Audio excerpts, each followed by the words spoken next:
저는 올해 68살입니다.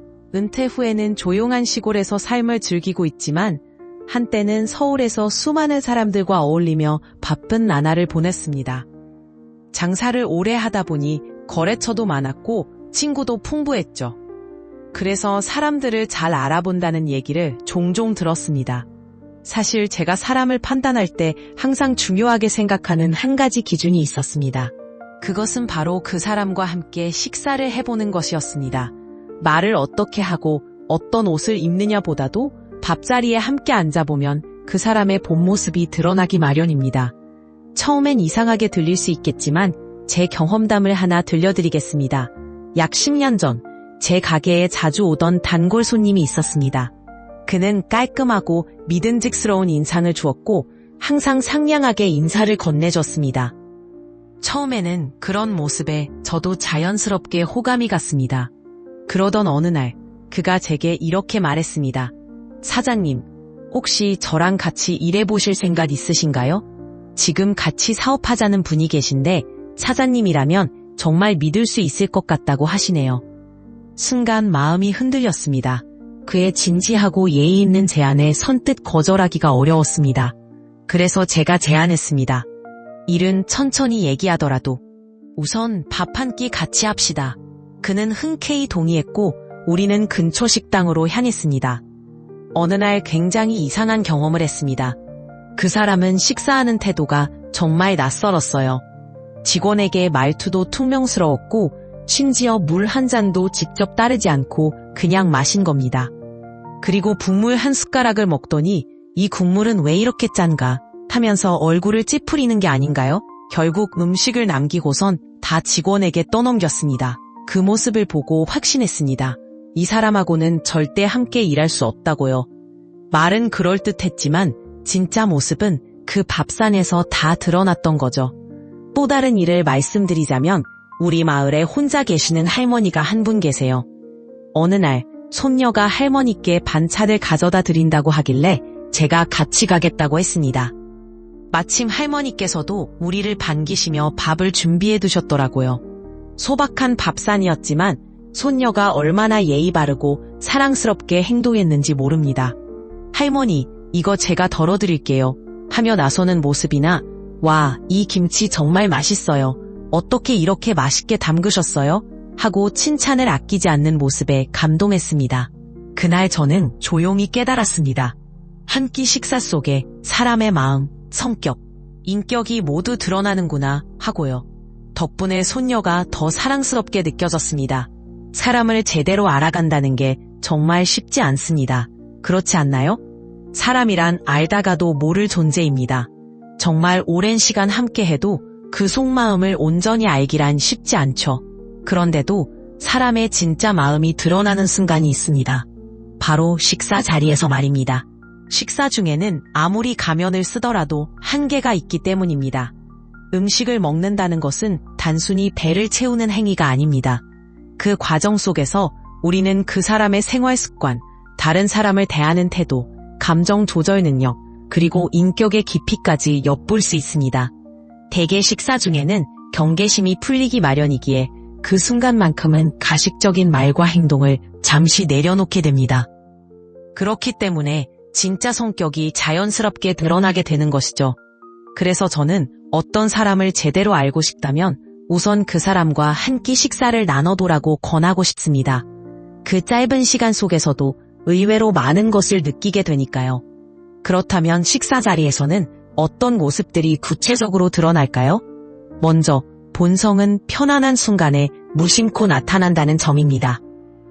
함께 식사를 하다 보면 음식을 기다리는 시간이 길어진다거나 맛이 기대에 못 미친다거나 식기나 자리 배치가 마음에 들지 않을 수 있습니다. 이럴 때 각자의 반응이 다르게 나타납니다. 누군가는 천천히 먹자, 괜찮아 라며 웃으며 넘기지만 누군가는 불편한 감정을 그대로 표출하기도 하죠. 이러한 반응들이야말로 그 사람의 진정한 모습을 엿볼 수 있는 순간들입니다. 직원에게 짜증을 내고 다른 사람들 앞에서 얼굴을 찌푸리는 모습은 바람직하지 않습니다. 식사 자리에서 인내심을 잃는 사람은 인생에서도 작은 일로 큰 싸움을 만들고 관계에서 불화를 자주 겪습니다. 반면 음식을 기다리며 대화를 즐기고 불편한 상황도 웃음으로 넘길 줄 아는 사람은 주위와 잘 어울리고 위기 상황에서도 흔들리지 않는 중심을 지킬 수 있습니다. 또한 권력에 따라 태도가 달라지는 사람은 식사 자리에서 쉽게 드러납니다.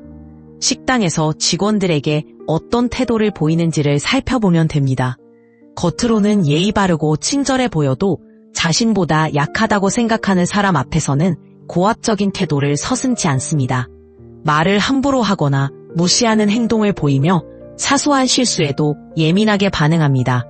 반면 직원에게도 공손하게 말하고 눈을 맞추며 감사합니다, 괜찮습니다 라고 친절하게 말하는 사람은 진심으로 타인을 존중할 줄 압니다. 그 사람의 진정한 인성은 힘없는 사람을 대하는 태도에서 드러납니다. 식사 자리에서 이러한 차이는 놀랄 만큼 분명하게 나타납니다. 세 번째, 사소한 행동에 담긴 큰 인격 같은 식탁에 앉아 있으면 사람들은 저마다의 작은 행동들로 자신을 드러냅니다. 같은 단찬을 두고도 어떤 이는 먼저 손을 뻗지만 다른 이는 함께하는 사람을 챙기는 모습을 보이기도 합니다. 어떤 사람이 숟가락을 챙겨 상대 앞에 조심스레 놓으며 뜨거우니 천천히 드세요 라고 따뜻하게 말한다면 이는 그 사람의 배려심을 엿볼 수 있는 순간입니다.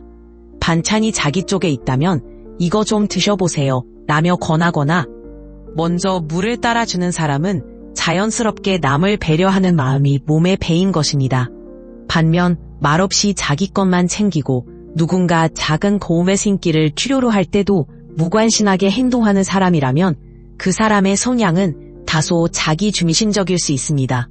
식탁은 작지만 그 안에는 그 사람의 생활 방식, 성격, 인간관계의 태도까지 고스란히 담겨 있습니다. 누구나 남을 생각한다고 말하지만 진정한 배려심은 식사 자리와 같은 일상적인 상황에서 자연스럽게 드러나기 마련입니다. 네 번째, 음식에 대한 태도는 감사함을 표현하는 아름다운 모습. 한 끼 식사에도 잘 먹겠습니다 라며 감사의 마음을 표하거나 정말 맛있어요 라고 진심 어린 칭찬을 건네는 태도는 그 사람의 마음씨를 잘 보여줍니다. 감사한 마음을 자연스럽게 표현하는 사람이 있습니다. 그들은 음식 그 자체보다는 그 음식을 준비한 사람의 정성을 먼저 떠올리며 감사를 전할 줄 아는 따뜻한 마음을 가진 사람입니다.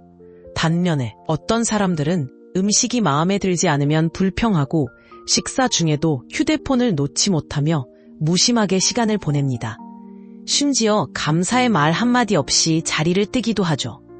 이러한 사람들은 인간관계에서도 진심 어린 감정을 표현하지 못합니다. 밥상은 그래서 그 사람의 진실된 마음을 엿볼 수 있는 중요한 시금석이 됩니다.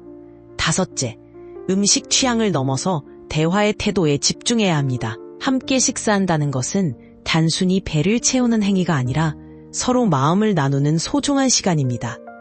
식탁에 함께 앉아 있는 동안 누군가는 서로 눈을 맞추며 진솔한 대화를 나누고 상대방의 이야기에 귀를 기울이며 존중과 관심을 보입니다. 그러나 반대로 어떤 사람은 자신의 이야기만 늘어놓고 상대방의 말에는 건성으로 대답하거나 핸드폰에만 집중하기도 합니다. 이처럼 식사 시간은 그 자체로 관계의 깊이를 비추어주는 거울입니다. 대화를 통해 서로를 존중하고 관심을 보여줄 줄 아는 사람은 친구와 가족, 사회 속에서 따뜻한 관계를 만들어갑니다.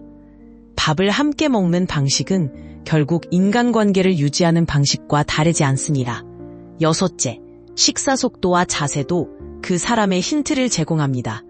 어떤 사람은 끊임없이 말을 하며 식사를 하고 또 다른 사람은 묵묵히 음식을 천천히 음미합니다. 또 누구는 음식의 맛과 정성에 마음을 다해 감사함을 전하지만 또 다른 사람은 불평부터 늘어놓습니다. 이러한 모습들은 그 사람의 생활 태도와 관계에 대한 자세를 엿볼 수 있는 중요한 단서가 됩니다. 사람마다 식사를 대하는 태도는 정말 다양합니다. 어떤 이는 여유롭게 음미하듯 천천히 식사를 즐기고 또 어떤 이는 빠르게 먹고는 서둘러 자리를 떠나곤 하죠. 이런 모습을 통해 우리는 그 사람의 삶의 속도, 정서적 안정, 그리고 공감 능력까지 엿볼 수 있습니다.